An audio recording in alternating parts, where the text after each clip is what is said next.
할렐루야, 반갑습니다. 오늘은 요한계시록 3장 14절에서 22절 라오디게아 교회의 사자에게라는 제목으로 말씀 나누겠습니다.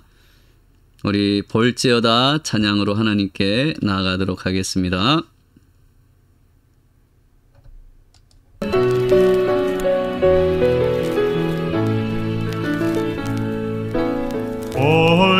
볼지어다 내가 문 밖에 서서 두드리노니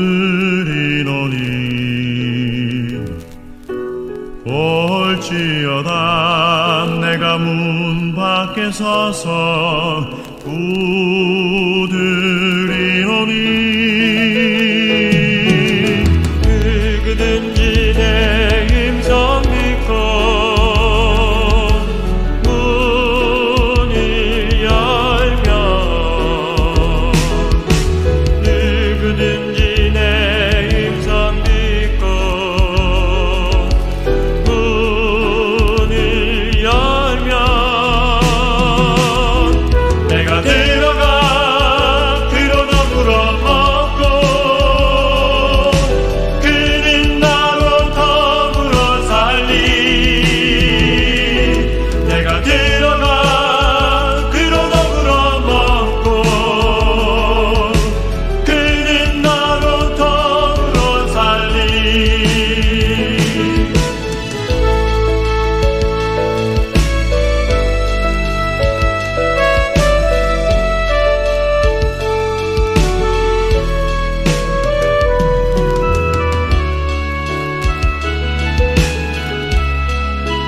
그의 음성을 듣고 문 열라 볼지어다 그의 음성을 듣고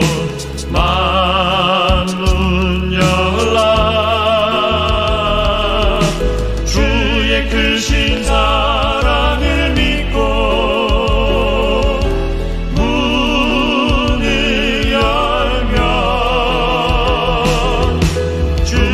크신 사랑을 믿고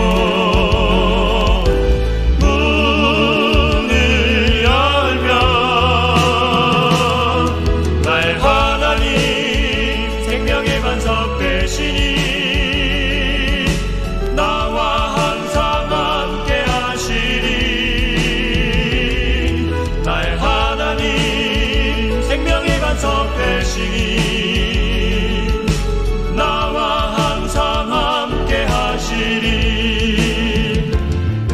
나의 하나님 생명의 반석 되시니 나와 항상 함께 하시니 나의 하나님 생명의 반석 되시니 나와 항상 함께 하시니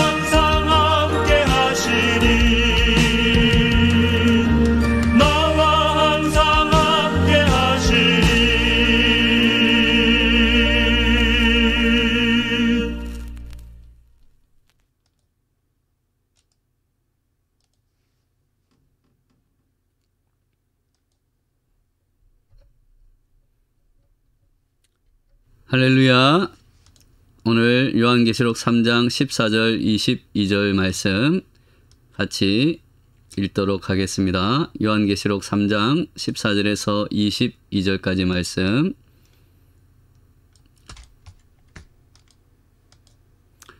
라오디게아 교회의 사자에게 편지하라. 아멘이시오 충성되고 참된 증인이시오 하나님의 창조의 근본이신 그가 이르시되 내가 내 행위를 아노니 내가 차지도 아니하고 뜨겁지도 아니하도다. 내가 차든지 뜨겁든지 하기를 원하노라. 내가 이같이 미지근하여 뜨겁지도 아니하고 차지도 아니하니 내 입에서 너를 토하여 버리리라. 내가 말하기를 나는 부자라 부요하여 부족한 것이 없다 하나 내 곤고한 것과 가련한 것과 가난한 것과 눈먼 것과 벌거벗은 것을 알지 못하는도다. 내가 너를 권하노니 내게서 불로 연단한 금을 사서 부요하게 하고 흰옷을 사서 입어 벌거벗은 수치를 보이지 않게 하고 안약을 사서 눈에 발라 보게 하라. 무릇 내가 사랑하는 자를 책망하여 징계하노니 그러므로 내가 열심을 내라. 회개하라. 볼지어다 내가 문 밖에 서서 두드리노니 누구든지 내 음성을 듣고 문을 열면 내가 그에게로 들어가 그와 더불어 먹고 그는 나와 더불어 먹으리라. 이기는 그에게는 내가 내 보좌에 함께 앉게 하여 주기를 내가 이기고 아버지 보좌에 함께 앉은 것과 같이 하리라. 귀 있는 자는 성령이 교회들에게 하시는 말씀을 들을지어다. 아멘. 수많은 학자들이 라오디게아 교회야말로 말세의 상징적인 교회다라고 말합니다.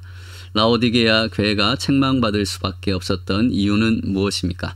첫째로 이들은 차지도 뜨겁지도 않았기 때문입니다. 이 구절을 해석할 때 흔히 뜨거운 것은 열심히 믿는 것이고 차가운 것은 안 믿는 것이라고 하면서 믿든지 안 믿든지 둘 중에 하나를 해야 한다는 식으로 말합니다. 그러나 이 구절은 그런 뜻은 아닌 것 같습니다. 고대 중동의 식생활 풍속에 따르면 그들은 아주 뜨거운 물을 먹든가 또 아주 차가운 물을 먹든가 했지 미지근한 물은 마시지 않았다고 합니다. 즉 미지근한 물은 마실 수 없는 필요 없는 그러한 물이다고 생각했습니다. 그리고 제단에 사용하는 물도 뜨거운 물을 사용하든지 차가운 물을 사용하든지 했지 미지근한 물은 제단에 사용하지 않았다고 합니다. 또한 라오디게아라는 이 도시는 생활 용수가 절대적으로 부족했습니다. 그래서 주변에 있는 히에라볼리와 골로세라는 도시에서 생활 용수를 끌어다 썼습니다. 히에라볼리는 온천 도시라서 땅속에 뜨거운 물이 펄펄 끓어오르는 곳입니다. 이곳에서부터 11km 정도 떨어진 라오디게아에 그 뜨거운 물을 공급하도록 수도관이 설치되어 있습니다. 그리고 골로새는 아주 차가운 물로 유명한 곳이었습니다. 그래서 차가운 식수는 주로 이 골로새에서 끌어와서 사용을 했습니다. 그러므로 차지도 더웁지도 않다는 말은 쓸모가 없다는 말입니다. 라오디게아 교회는 예수님이 보시기에 쓸모없는 사람들, 사용할 수 없는 사람들이 많아서 책망을 받을 수밖에 없었던 교회라고 볼 수 있는 것입니다. 그렇다면 하나님이 보시기에, 예수님이 보시기에 쓸모가 없는 사람들은 어떠한 사람들입니까? 그것의 이유가 둘째로 나오는 이유입니다. 이들은 자만심에 취해 있었기 때문에 하나님께 쓰임을 받을 수 없는, 예수님께 쓸모가 없는 존재가 되었다고 볼 수 있습니다. 그 당시에 라오디게아에는 상류 계급의 사람들이 많이 살고 있었던 것 같습니다. 그래서 17절에 보면 나는 부자라 부요하여 부족한 것이 없다는 말이 나옵니다. 이 말은 부유한 사람들이 많이 출석했던 부자 교회였다고 추측할 수 있는 대목입니다. 그러나 이상하게도 물질적으로 풍요한 교회는 현실에 안주하려는 경향이 강한 것 같습니다. 이만하면 됐지 하는 현상 유지식의 사고방식으로 영적인 생명력을 발휘하기가 쉽지 않다는 것입니다. 이만하면 가질 것은 가졌다고 하는 자만심에 취했던 라오디게아 교회. 그러나 그 순간부터 그 교회는 하나님을 의지한다기보다는 자신들의 그 부유함을 의지하고 있었다고 볼 수 있습니다. 하나님의 손에 붙들릴 필요가 없는 교회였음을 오늘 말씀은 우리에게 전해주고 있는 것입니다. 우리는 라오디게아 교회의 이 모습을 통해서 우리 시대를 향한, 우리 교회를 향한, 또 나를 향한 경고의 말씀을 들어야 합니다. 우리가 어렵고 환난이 있을 때는 하나가 되어서 예수님을 바라보며 열심히 기도도 하고 선교도 하고 봉사도 잘하고 신앙생활도 열심히 잘합니다. 그러나 그동안 열심히 했으니 이만하면 됐다고 생각하고 안일해지는 순간에 우리는 예수님보다 세속적인 것들, 내가 더 편안한 것들에 눈을 돌리기가 쉽다는 것입니다. 다시금 우리의 눈과 우리의 마음과 믿음을 예수님께 향하여 영적인 안일함에서 깨어나는 저와 여러분 되시기를 바랍니다. 셋째로, 이들은 자기 성찰이 없었기 때문에 책망받을 수밖에 없었다는 것입니다. 자기 성찰이 없었기 때문에 자만심에 빠졌다고도 말할 수 있습니다. 라오디게아 교회는 옛날부터 세 가지 큰 자랑거리를 가지고 있었습니다. 그 첫 번째가 이 지역에 있는 은행입니다. 그 당시 소아시아의 모든 도시들 중에서 가장 금과 은을 많이 보유하고 있었던 은행들이 라오디게아에 소재했다고 합니다. AD 60년에 소아시아 일대에 지진이 일어나서 큰 피해를 당했습니다. 그래서 라오디게아 교회도 굉장히 피해를 많이 입었습니다. 그러나 그때 라오디게아 주민들은 로마 황제의 원조를 거절할 만큼 부유했던 도시였습니다. 또한 이 도시는 병원으로 유명했습니다. 그 중에서도 안과가 또 안약이 널리 알려졌다고 합니다. 그리고 거대한 목양지를 가지고 있어서 많은 약모를 산출하는 것으로도 이름이 나 있었습니다. 이렇게 황금을 보유한 은행들이 있고 안약으로 유명했고 안과가 유명했으며 또 약모인 울의 산지가 있어서 의류 제조로 널리 알려졌던 이 도시를 향해서 예수님께서 책망하시고 말씀을 하시는 것입니다. 17절, 18절 말씀에 같이 읽겠습니다. 17절, 18절 말씀. 내가 말하기를 나는 부자라 부요하고 부족한 것이 없다 하나 내 곤고한 것과 가련한 것과 가난한 것과 눈먼 것과 벌거벗은 것을 알지 못하는도다. 내가 너를 권하노니 내게서 불로 연단한 금을 사서 부요하게 하고 흰옷을 사서 입어 벌거벗은 수치를 보이지 않게 하고 안약을 사서 눈에 발라 보게 하라. 그들은 스스로 부자라 하지만 예수님 앞에서는 영적으로 가난한 자들이었습니다. 진정한 부요함은 물질적인 부요함이 아닌 영혼의 부요함입니다. 누가복음 12장 20절에 우리가 잘 아는 어리석은 부자의 비유에서 하나님은 이르시되 어리석은 자여 오늘 밤에 내 영혼을 도로 찾으리니 그러면 내 준비한 것이 누구의 것이 되겠느냐고 말씀하십니다. 또한 이 도시는 안약으로 유명했고 눈이 좋은 사람들이 많았습니다. 그런데 예수님께서는 그들이 눈먼 상태에 있다고 책망하십니다. 그리고 요즘으로 말하자면 양털 옷을 입었을지 모르지만 예수님께서는 그들에게 벌거벗었다고 말씀하십니다. 예수님께서는 라오디게아의 상황에 꼭 알맞은 말씀을 하고 계신 것입니다.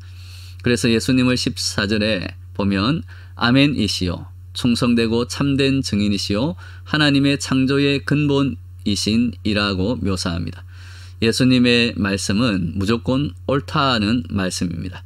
예수님은 창조의 근본이신 하나님의 말씀이기 때문에 오늘 라오디게아를 향한 이 예수님의 책망과 예수님의 말씀을 잘 듣고 회개하고 그 말씀대로 이기는 자에게는 하나님의 약속, 예수님의 약속의 말씀이 이루어질 것이다는 말씀입니다.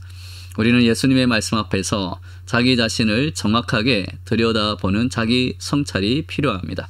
자기 성찰이 없이는 병들고 썩어가면서도 내게 무엇이 잘못되었는가를 모를 수 있기 때문입니다. 병에 걸린 환자가 자기는 건강하다고 착각하고 그 병을 고치지 않고 있다면 그것은 얼마나 어리석은 일이겠습니까? 환자는 초기 단계에서 빨리 자신의 병이 무엇인지 진단하고 또 그 병을 발견해야만 제대로 치료할 수 있는 것입니다. 싫어도 자기의 벌거벗은 모습, 추한 모습을, 병든 모습을 정확하게 직면하는 것이 필요합니다. 물론 아프고 어려운 과정이지만 그 과정이 없이는 우리는 치유될 수 없고 건강을 유지할 수가 없는 것입니다. 교회도 마찬가지입니다. 이만하면 됐다는 자만심에 빠져 있을 것이 아니라 예수님의 말씀, 성령님이 교회들에게 하시는 말씀에 귀를 기울이고 우리에게 무엇이 부족한가를 살피는 영적인 안목이 필요하다는 것입니다. 예수님이 라오디게아 교회에게 주시는 회복의 말씀, 약속의 말씀을 우리가 귀 기울여 들어볼 필요가 있습니다. 첫째로 예수님은 내 자신을 발견하고 치유하라고 말씀하십니다. 18절에 내가 너를 권하노니 내게서 불로 연단한 금을 사서 부요하게 하고 흰옷을 사서 입어 벌거벗은 수치를 보이지 않게 하고 안약을 사서 눈에 발라 보게 하라. 이것은 영적인 것입니다. 불로 연단한 금은 아마도 연단된 믿음을 뜻하는 것일 것입니다.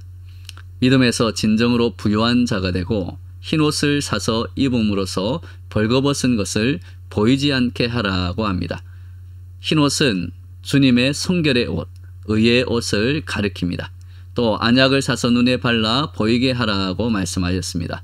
황금을 보기에는 밝은 눈일지 모르지만 영광의 예수님을 보고 그들 자신의 부족함을 발견하면서 하나님 앞에서 갖고 나가야 할 삶의 길을 바라보는 영적인 면에서는 소경이 되어버린 그들에게 영적으로 눈먼 것을 치유하라고 이제 영적인 눈을 다시 뜨게 하라고 말씀하십니다. 둘째로 열심을 내라 회개하라고 19절 말씀에서 책망하십니다. 무릇 내가 사랑하는 자를 책망하여 징계하노니 그러므로 내가 열심을 내라 회개하라. 아직도 이 교회를 향한 예수님의 사랑은 떠나지 않았습니다. 책망투성이의 교회임에도 불구하고 예수님은 이 교회를 포기하지 않고 회개할 기회를 주시는 것입니다. 다시금 열심을 낼 기회를 주시는 것입니다. 열심을 내고 회개해야 하나님께서 쓰실 수가 있습니다.